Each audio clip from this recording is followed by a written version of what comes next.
All right. Hey, everybody. Very happy Sunday evening to you. It's good to see y'all. As you know, this week's teaching is a part 2, right? Last week we started looking at, is attack possible? And today we're going to continue with that message. I will share my screen. And this is where we are at in the message. One of the things that we were told before in this message is that love is giving through spirit to spirit that which spirit requests, and love is not attack. And what we talked about was the fact that, you know, through our way of being, through our attention, through what we want, through our desires, we're really only desiring one of two things. We're either desiring really truth or not truth, which I think last week I called the perception of separation, right? Truth or the perception of separation. And so what this is saying, when it says love is giving through spirit to spirit that which spirit requests, it's saying that if our way of being, our way of, you know, the types of thoughts we give our attention to, the types of wanting that we have, you know, whether we're trying to control things, manipulate things, avoid things, obtain things, you know, just based on everything that we are doing with our way of being, if we happen to be requesting the perception of separation through our way of being, and then someone attacks us or we see attack somewhere in our awareness, that actually that is love. And love is not attack. It is love because we requested through spirit or through consciousness the perception of separation. And the perception of separation is definitely given through the perception of attack, right? So it's an answer to a prayer. And then, of course, we were recommended that, you know, to turn that over, because really what we want is true perception. In order to see love's reflection through true perception, you must be willing to let go of all perception of attack. Because even though attack is love, attack comes to teach separation, which is false perception. So if we want true perception, which means we want to know our oneness, we have to let go of the perception of attack. And so then we were told, when you believe you are attacking or have attacked someone, you're completely wrong. Again, because that was actually love. But give the misperception to me so that you can see differently. And one of the things we talked about that's really important about this, and really what we're going into today, first of all, this isn't intended as an excuse, right? It isn't intended as, you know, I can just go scream at everyone and yell at everyone and say, well, you must have wanted it because, you know, otherwise I couldn't have done it. There's a truth to that. Don't get me wrong. But what that's going to do is keep us stuck in the perception of separation. That's why it's just not helpful, because I think the reason we're all here is because we want truth, right? So if we're using this teaching as an excuse, we're not in harmony with what we really want, right? So if we're still, again, just going around and being rude to people and attacking to people and then saying, well, they must have wanted it, we're doing a disservice to ourselves. What we really want is we want our perception healed from the perception of separation, which is false perception, to the perception of oneness, which is true perception. And so what we're asked to do is we're asked to give our perception to Holy Spirit and then really ask for Holy Spirit's guidance. You know, so the way that I used to do this, you know, one person that I commonly attacked, again, only with words, I never beat her or anything, but one person that I commonly attacked was my daughter. And so I would, first let go of the guilt. I would practice rest, accept, and trust with the guilt, because there was always a lot of guilt with that. But then I would journal on it, and I would do things like ask Holy Spirit a very open question. Because it's really good to ask Holy Spirit really open questions, because then it can answer you in any way that's most helpful. When you frame too specific of a question, you can actually be limiting the answer that you'll receive, believe it or not. So I would ask a very open question like, what do you want me to see in this? Right? What do you want me to see in this? And what this allowed Holy Spirit to do was to point out for me, for example, the thought that I was believing at the time that caused me to attack. Holy Spirit was able to help me see situations differently. Holy Spirit was able to refocus me on my true desire. So although I did, quote, attack, because I turned the entire thing over to Holy Spirit, I was able to learn from it. For example, one thought that was very persistent in my mind for some reason that led me to yell at Jasmine back in the days when I used to do this, there was this thought, she doesn't respect me. And then right was on the heels of that, just not even said, it was more assumed within she doesn't respect me, was that she's supposed to, right? First, she doesn't respect me. Second, she's supposed to. Do you know both of those thoughts were wrong? One, it wasn't that she didn't respect me. It's just like she's with it, like everybody else, she wanted her way. That's completely different. She doesn't respect me was my interpretation, because I wanted her to do things my way. She wanted to do things her way. She's just being a normal person, right? Secondly, even if it was that she didn't respect me, which wasn't the case, has never been the case in our relationship. That was completely made up in my mind. But even if she didn't respect me, where's this rule written in stone that she's supposed to? That's a made up human rule, right? That's not actually, I know it's in the 10 Commandments, but it's not actually a true rule. It's a made up rule. So Holy Spirit would show me these things. And as Holy Spirit showed me these things, then the next time a situation arose very similar, to the one that had gotten me angry before, I could look at it differently. And in fact, I'll tell you how this ended up playing out in my mind. I was through, with being the screaming mom, pretty much by the time Jasmine was in 3rd grade. There were still a couple every now and then, like maybe every 6 months, 9 months, I'd blow up. And then, but it used to be like constant, right? So it really slowed down by the time she was in 3rd grade.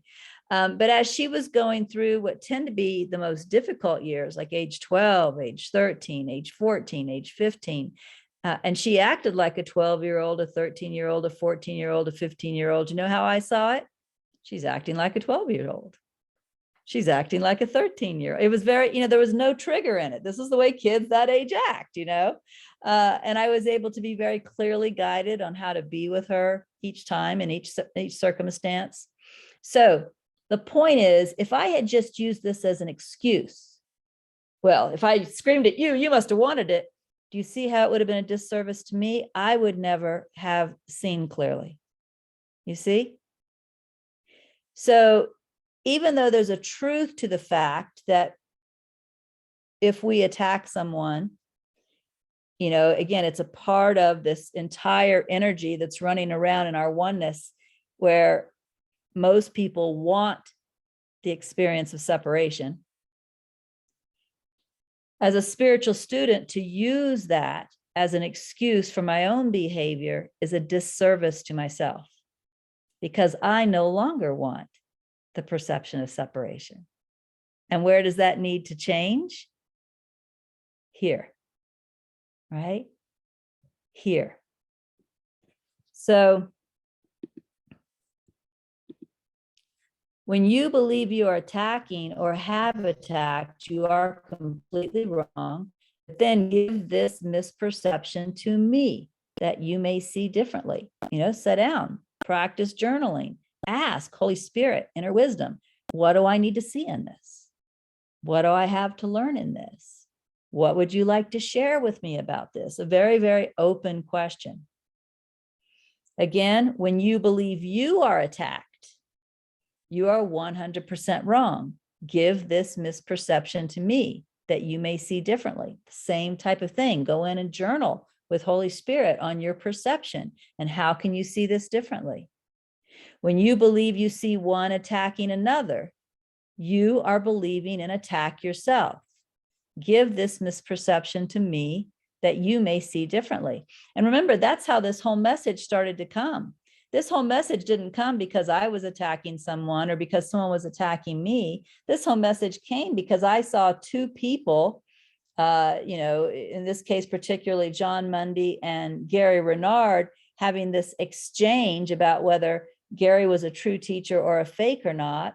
And then I saw dozens of people writing their posts, their opinions on this, claiming either that John attacked Gary or Gary attacked John.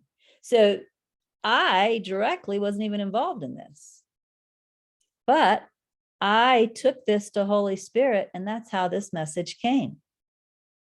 That's how all this clarity came. Just because I had the perception of attack. And again, I told you all that I kept, every time I saw the word attack in a post, I'd hear no. And this really brought up my curiosity. What are these no's about? But I saw an attack out there. And so I went and asked for guidance. And that's how this entire message came. So the key here is whenever you see attack, no matter which one of these forms you're attacking, someone's attacking you, or you just see attack out there somewhere, it is a misperception, right? If you had clarity, you would see this differently. So since you're seeing attack, give it to me, give it to Holy Spirit, ask, what can I learn from this? What do you want to show me? Et cetera, et cetera. Now, where we were last week was I think the last paragraph I read was this one that says, miracles are never under conscious control because giving is never under conscious control. And I told you all that really what this means, whether we're talking about what we would perceive as a miracle, or whether we're talking about what we would perceive as an attack, it actually doesn't matter. These things are never conscious. I mean, I may be consciously angry at someone because, angry at Jasmine because she doesn't respect me and she's supposed to, right? Because I'm believing these false thoughts, and I may be consciously angry at her, and that's why I'm screaming at her, but I am not conscious that I'm sharing the perception of separation. Right? What's really going on is not conscious. And that's why A Course in Miracles says you're never upset for the reason you think. Okay. And the same thing would be true if I would happen to say something to somebody that, like let's say they have this confusion in their mind and they've been praying to Holy Spirit for guidance. I don't even know they've been doing this. I happen to say something to them that's like, bingo, like that's it. That's it. I didn't do that on purpose, right? I'm just being in the way that I'm being. That sentence came out of my mouth and it was the exact sentence they needed to hear. So what this is saying is all true giving, and this includes both the giving that gives the perception of separation and the giving that is pointing towards truth. All true giving happens. It's not consciously chosen giving. Right? And this is where we ended up last week when I said this really points to the fact that we are not the doers. We think we're the doer, but we're not the doer. This stuff is all happening at another level. And then the mind, really thought is coming in, making up stories about what we're doing, interpreting what we're doing, right? Given the causes to what we're doing. So that's where we left off last week. So that was kind of a review up to this point. And so now what I'll do is jump into the message and we'll continue forward from here. We got ourselves back into the groove, which is always nice. So we're starting with this paragraph. When you do something, you may think, I am doing this because of this or that. Like I am yelling at Jasmine because she does not respect me, right? When you do something, you may think, I am doing this because of this or that.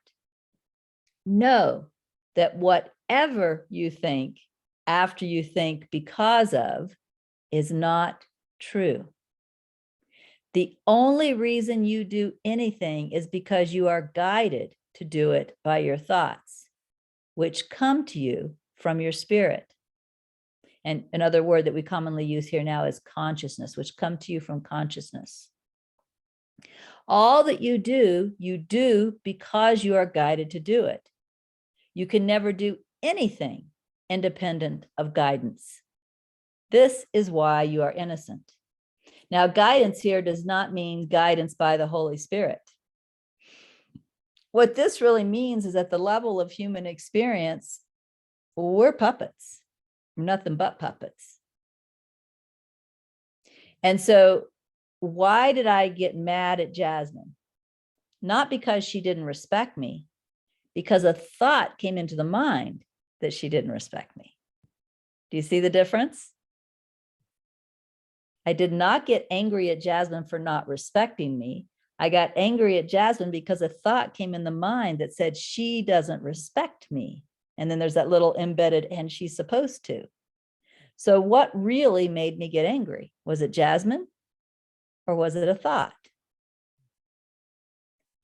And where did the thought come from? Where did that thought come from?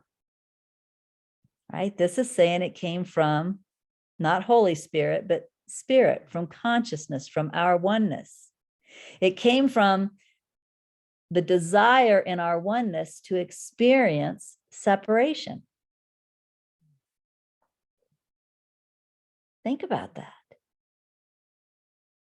So I think I'm operating on my will, my desire to have a daughter who respects me. I'm just a puppet to the thought that came into the mind that I believed.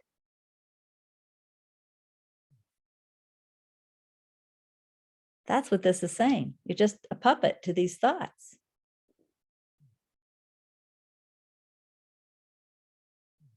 There's no independent will here. You know, I love the way it's described in the heart. I think it's the heart of the Buddhist teaching by Thich Nhat Hanh. He uses the term interdependent co-arising. Interdependent means everything is interdependent, and this moment is co-arising out of that interdependence. That includes everything, including the thought that showed up in my mind. So I don't have any independence, which is the belief in separation. I have zero independence. In order to have independence, I would have to be able to create my own thoughts. None of us have ever created a thought. Ever. They appear. And anybody that spent any time in meditation watching this knows this is a fact. I don't have independence. I've never had independence. That's why we call it the belief in separation, right? And that's also why we say that's a false perception. It's not true. So, you know, thoughts may come into my mind and they're saying, well, I got angry at her because she didn't respect me. And we've been through this before. And, you know, she should be learning by now. And you know what? That's not why I got angry. I got angry because the thought came into the mind. I gave it attention. And now everything that's coming out of my mouth, just more thoughts. Even what I'm saying, even my because of, is just me reading a script that's coming into the mind and not recognizing it's merely a script.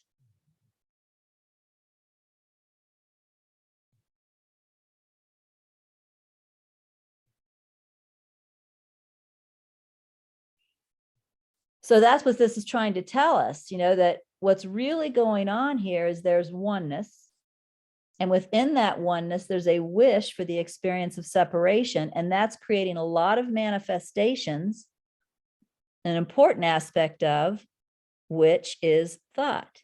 And that when the thought comes in and we give attention to the thought, we speak that thought, we act that thought, we feel that thought, we live that thought.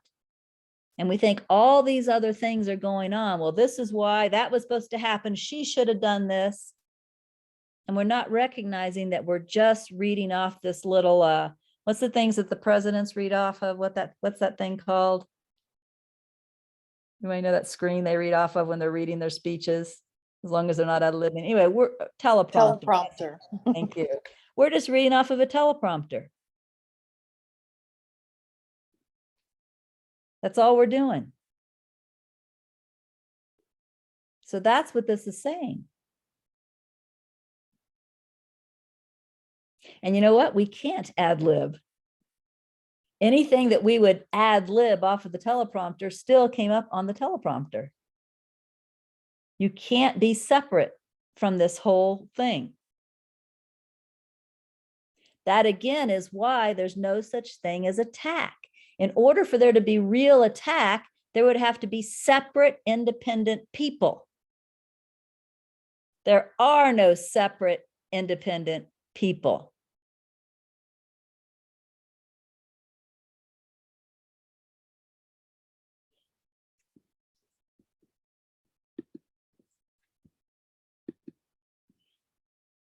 But what's really important here is this also says this is why you're innocent.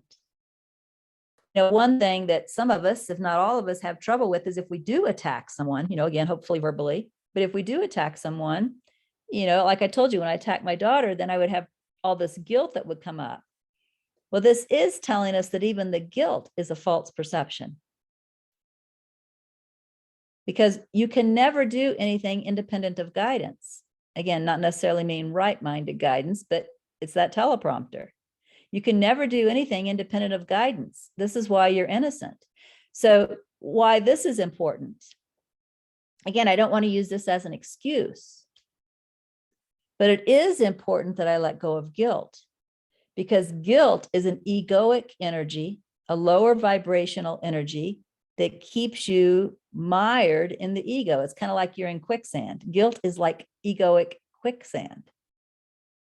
So if you're going to see things differently, and if you're going to start rising up to true perception, you do have to let go of guilt, no matter what you just did, no matter what you just did. Right? I don't care how rude, how mean, how, cruel it seemed to be. If you're going to rise up into true perception, go to spirit, find out how you can see differently and embrace that teaching and that healing, you have to let go of guilt. And so it's important to know that no matter what you just did, you're still innocent. You were just being, the words again that they use in the East, the words they use is ignorant. You were ignorantly following the teleprompter in the mind. And NTI says that ignorance is not guilt. Ignorance is a call for healing. So the fact that you just said this really rude thing to these people, to somebody, doesn't mean that you're guilty. It means that you ignorantly follow the teleprompter, and you need to go to Holy Spirit and ask how you can see this differently. That's what it means. It's a call for learning.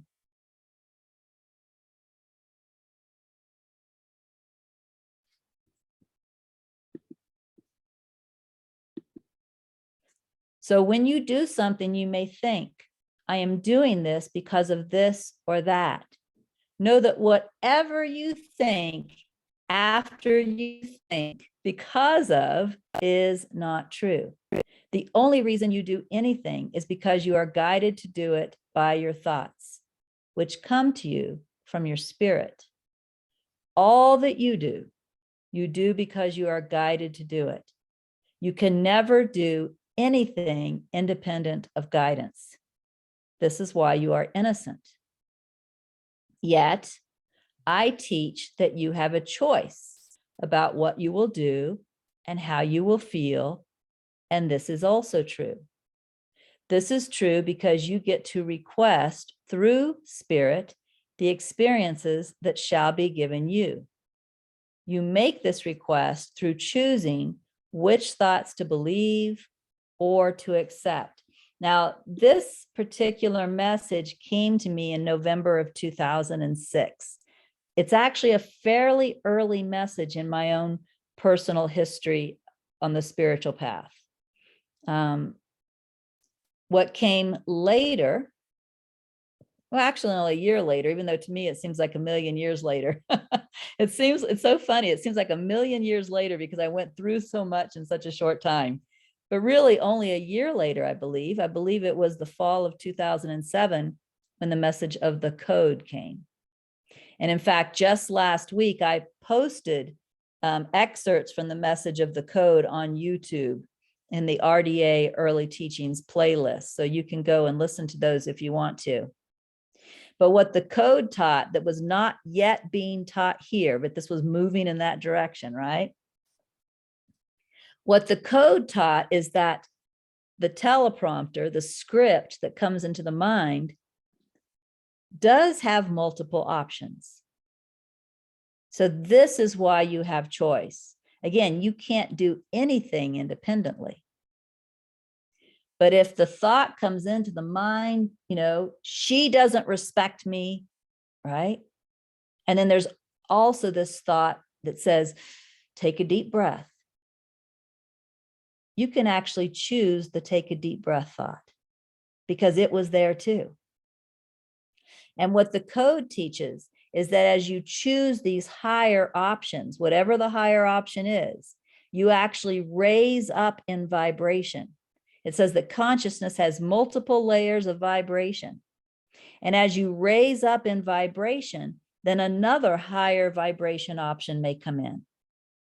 And then if you choose that, you raise up in vibration and another higher vibration will come in, another higher vibration thought. Kind of reminds me of climbing the ladder to heaven, right? Climbing a ladder. Now, of course, if I choose the lower vibration thought, I start going down in vibration, which is why you get angrier and angrier and angrier, right? You're going down. So what Holy Spirit is saying to me in this message, but not completely because the rest of the story did not come for another year, is that there's these different vibrational options and I have a choice. So one of the most important things for any spiritual student, one of the most important things for any spiritual student is to learn to pause. Pause and look at the options. Because the ego option is typically in the beginning, especially much louder, much more in the foreground, right? The Holy Spirit is often referred to as the still, quiet voice, which means in order to even notice the other option, you have to be a conscious puppet, right? You have to pause, see what your options are, pick the one that feels highest, and then live from that.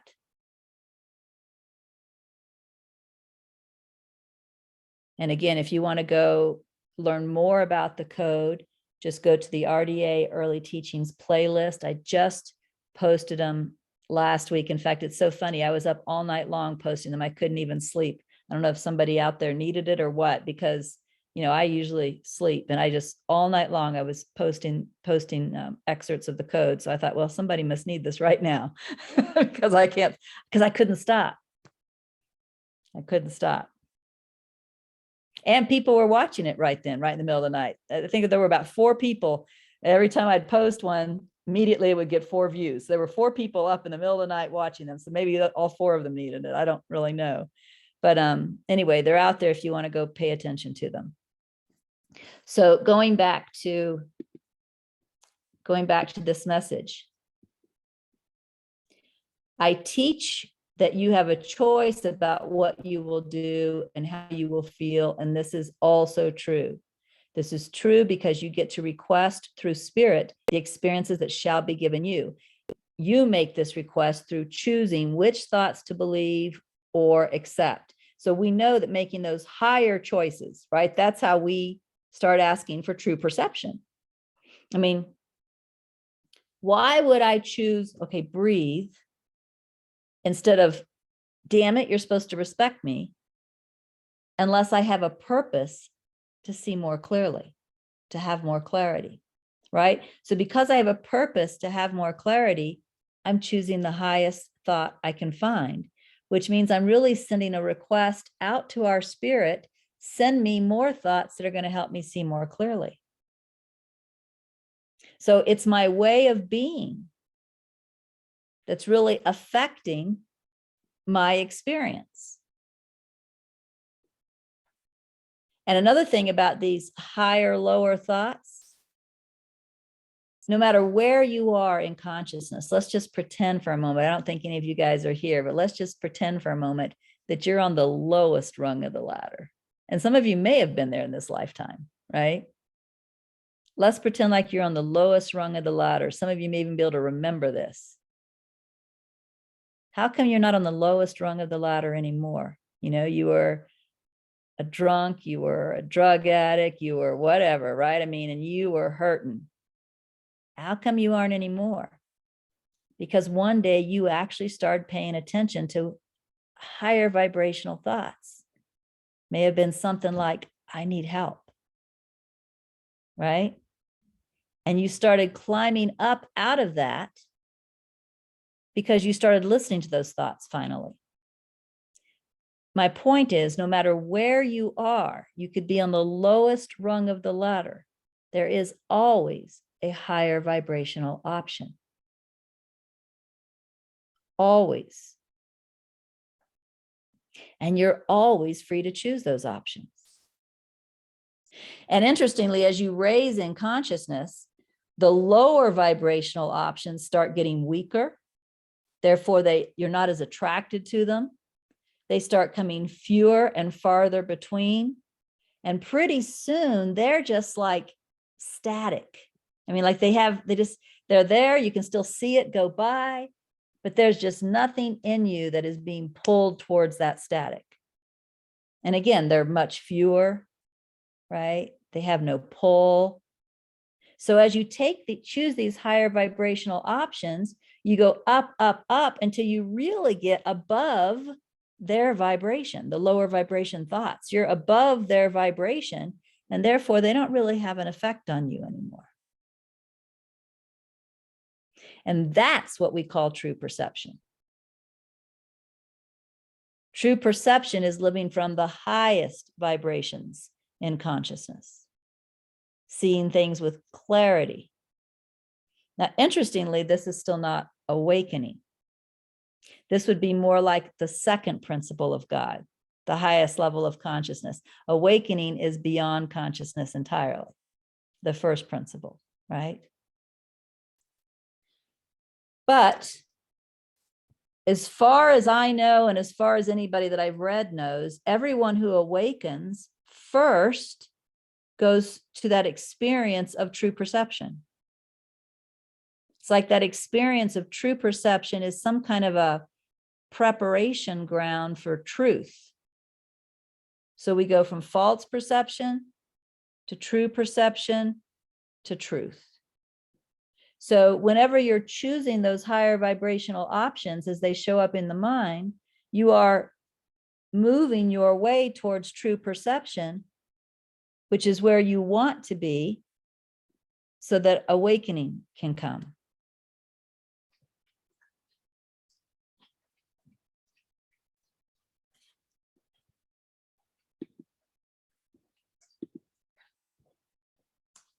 If you accept that you are attacking, being attacked, or seeing attack, you will have the experience of attack because you have requested it through your perception. What you ask for is given you always. So this is where things like watching the news, we have to be very, very careful. Even if your life is a fairly peaceful life, you can sit down and watch the news and still see some attack. I saw there was a shooting in Sacramento today, for example. Now, what you want to pay attention in yourself, if you want true perception instead of separation, right? What you want to pay attention to in yourself is those ideas in you that's perceiving this as an attack, a bad guy, innocent victims, all these kinds of thoughts are the perception of separation. So when you notice yourself seeing this way, when you notice yourself watching what's going on in the Ukraine, or watching the shootings that go on in the US, or, somebody recently, I was surprised to see this in my neighborhood, but somebody just in the last week painted on one of my neighbor's fences, spick, and then drew a swastika. So when you see these types of things, what you want to do immediately is see what's going on in you. And if you notice, and obviously honesty is always important, always important, always important. But if you notice you're perceiving attack in any way, you want to go to Holy Spirit and ask for help. What can you show me about this? What do I need to see in my mind? What can I learn from this? In my humble opinion, and of course, all teachers speak from their own path. None of us can do anything different. So when I talk to you, I'm going to talk to you from my path. But my path has been one of going to Holy Spirit and asking. That's what I did. And when I asked, I got answers.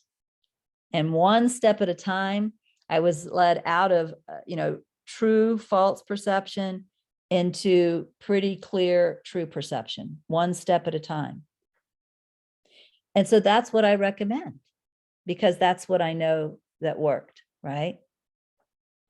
So you just go back and you ask. Now, sometimes people want to know, well, how do you see these things when you see with true perception? The honest answer is the way that you see the world is that it's kind of in a cycle. In fact, I believe that cycle was given to me also. The cycle that was given to me was what I think, I see or perceive. What I perceive, I experience. What I experience, I think. And it just keeps going around, going around, going around. The world is caught in that. That's not just at the quote individual level. That's at the macro level. So what you see happening in the world is what has always happened in the world. And it just keeps happening because everybody's still sharing these separation thoughts. Just like with the pandemic. I don't know if I said this to you guys. I said to somebody recently. But, so many people that I talked to when this COVID pandemic came were so shocked that there was a pandemic. I'm like, but there've been pandemics before. This isn't the first one. There was a pandemic at the turn of the century, at the 20th century, right? And in fact, if you look it up, it was worse than this one, right? Much worse. This pandemic was little compared to that one. In Jesus's time, do you know what there was a pandemic in Jesus's time. They called it leprosy, right? That was a pandemic in Jesus's time. I know you guys have heard about like the bubonic plague when that was a pandemic. None of this stuff is new. Now we have Putin, who it appears wants to expand the empire, the Russian empire again, make it more like the Soviet Union. Let's see, have we ever had people who wanted to expand their empires before in this world? Yeah. In fact, the British, which is really the father of our country, had a huge empire once upon a time, Yeah. See, that's how you see when you see with true perception. It's just happening again. It's just happening again.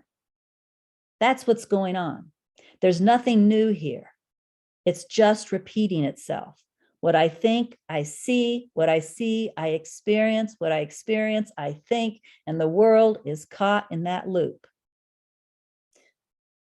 But our job as spiritual students is to learn how to step out of that loop.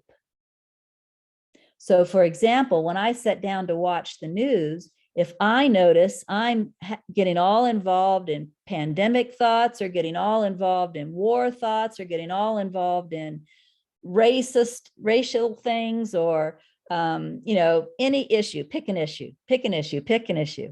If I'm getting involved in it, I'm in the loop. I'm a part of making those appearances.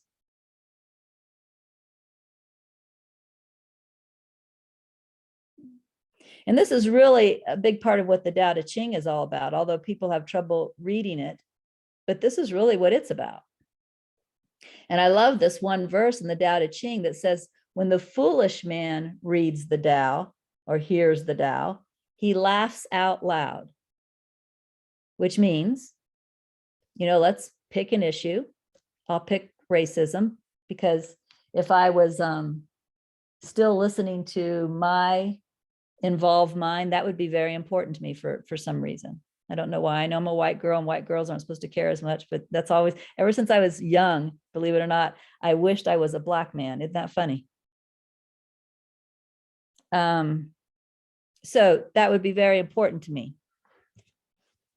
So if something's happening out there where it seems like a racial inequity, like this thing on my fence in the neighborhood the other day, where somebody wrote spick and drew a swastika, that's the kind of thing that would really upset the old Regina. So if something like this is happening and now I want to get involved somehow, I want to find out who did this, I want to create some kind of love community in my neighborhood, and we don't put up with this kind of thing and all that kind of stuff. What I don't realize is I'm playing the game. I think I'm creating peace. I think I'm creating equality. What I'm really creating is separation.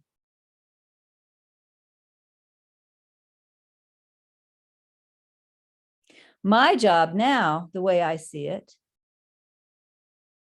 when I see things like that, is to have compassion for the world. I have compassion for everyone that's still in the what I think, I see, what I see, I experience, what I experience, I think loop. And you don't have to go far to find spiritual teachings that talk about letting go of all of your positions, right? All of your opinions. Robert Adams said, gosh, if I could remember, he used the word point of view. He said, every point of view is a wrong point of view. Every point of view is a wrong point of view.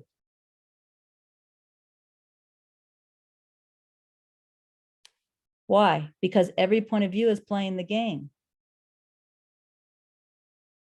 Every point of view, it doesn't matter which side you're on, is what I think, I see, what I see, I experience, what I experience, I think, going round and round and round again.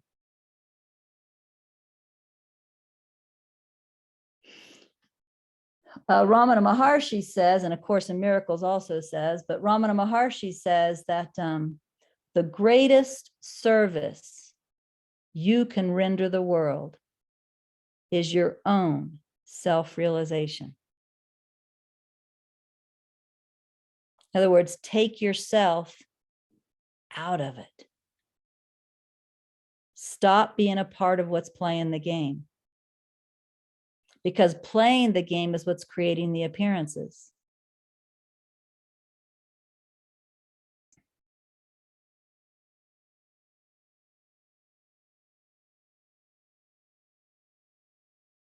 So you start looking at your own perceptions. You don't lie. You never lie. You never lie, because lying is never good.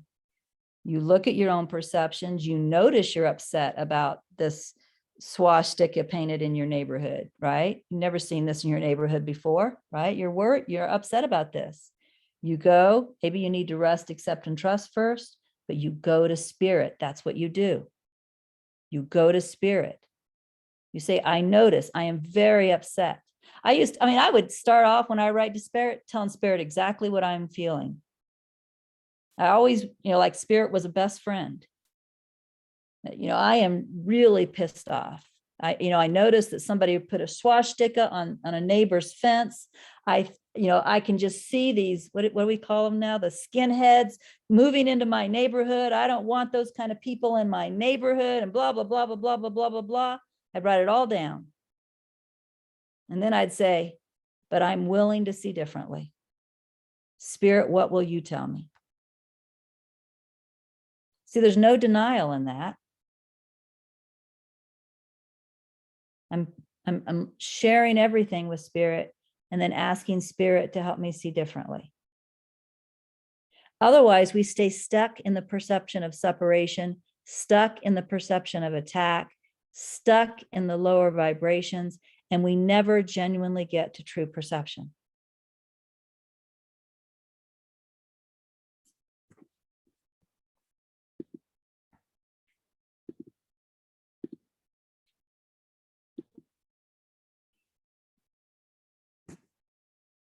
So if you accept that you are attacking, being attacked, or seen attacked, you will have the experience of attack because you have requested it through your perception. What you ask for is given you always. If you see the temptation or the opportunity to perceive attack, but you choose to let that opportunity pass you by refusing to accept the perception, you request the miracle. So when you go to Spirit and say, Spirit, I want to see this differently. What can you share with me? You are requesting the miracle. Now it says the miracle is not really a miracle at all. It's only a truer way of perceiving, which is seeing that there is no attack because there is only love. Watch your mind for your perceptions. Ask yourself, what do I truly want to experience now? And again, the easiest way to do this is to remember there's only two choices. Don't get confused. Like, just stay with, what do I truly want to experience now? Truth or separation? Oneness or separation? Love or attack, right? Keep it real simple. Look at the two options. Michael Langford in his book, The Most Direct Means to Eternal Bliss, calls them option A and option B, right? Just two options. What do I want? Two options. What do I want? And you'll know which one you want. It's not hard. So watch your mind for your perceptions. Ask yourself, what do I truly want to experience right now?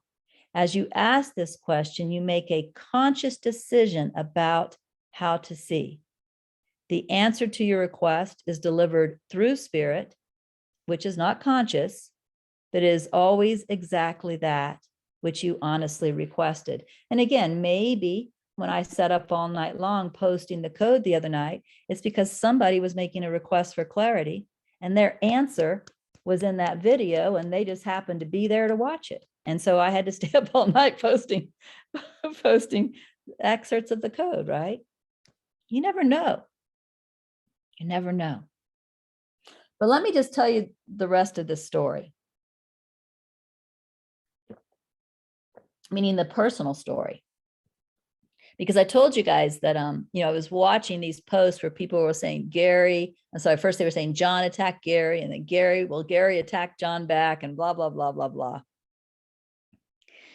And then I sat down and I asked, is attack possible? And that's when this clarity came, which hopefully you agree with me. It's clarity. It's incredible.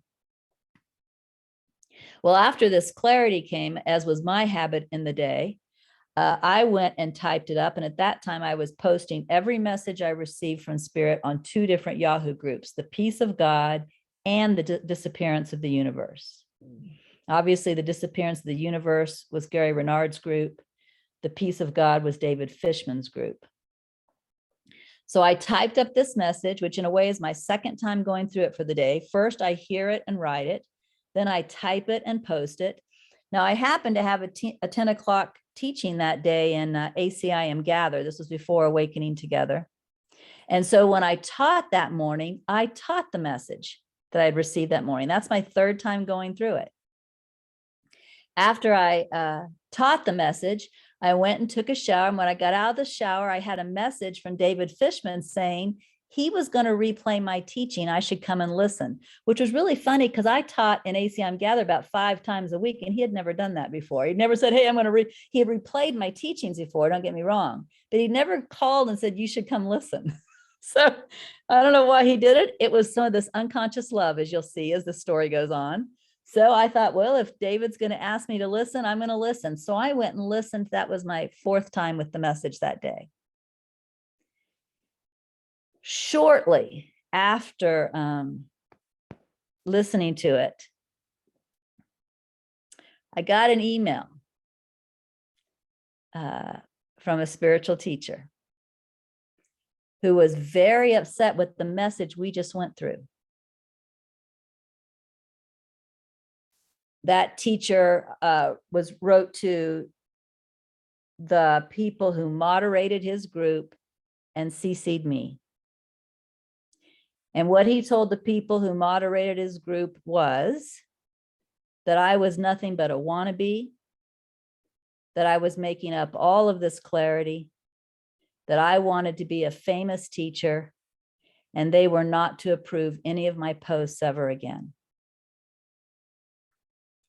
Now, I knew this teacher. I knew what he looked like. So when I read that email, I could just see his face in my imagination, right? Just see his face, just see him all angry. And at first, I felt really attacked. And then the higher option came in. The memory of the message I'd written that morning, typed up and posted, taught, and then listened to again. What came into my mind was love is giving through spirit to spirit, that which spirit requests. And I swear to God, I mean, I didn't do this physically, but inside I was like, oh my God, this is my opportunity to choose differently. This is my opportunity to see this as just the unconscious giving instead of attack. And when I did, his face in my mind changed from this scrunched up face to him in a tuxedo, standing there with a silver tray, offering me the opportunity to accept the atonement for myself. And that's the choice I chose. That's a true story.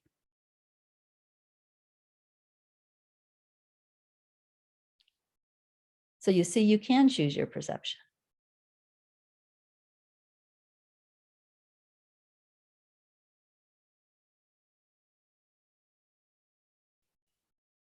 So is attack possible? No. Does the appearance appear? Yes.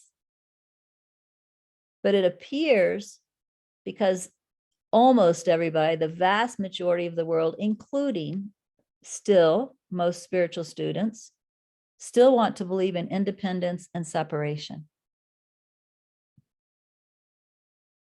And attack teaches that lesson perfectly, doesn't it? But that's why we have to ask, what do I want? And remember, there's only 2 options. I'm not choosing among a myriad of things that I could have. I'm choosing between 2 things. And how you word that is up to you. I would say word it in whatever way is most impactful for you. Truth or illusion, false perception or true perception, ego or God, right? Attack or love. And just ask yourself, which one do I want? Like I said, you know the answer. Wouldn't be sitting here with me if you didn't know the answer. And then look for the options in your mind that are pointing in that direction. And sometimes it is just breathe. Sometimes so many times that was the first right-minded option I picked, right? In a certain circumstance, breathe. Then another right-minded option came in because I picked the breathe, right? So sometimes they're very simple. And try going to spirit if you haven't.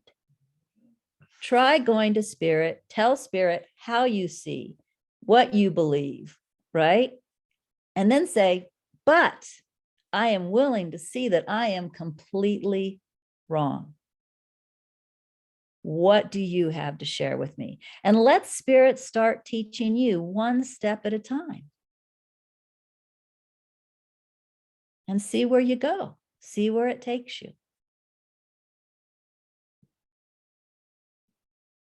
So let me ask you guys this question. I could pick a different topic for next week, or we could have another just answering questions thing if you guys want to talk more about this. So what do you want me to do next week? Move on to something else? Or do you want to hang out with this a little more, let you ask questions, have discussion? Go ahead and just type in the chat maybe what you'd like me to do for next week.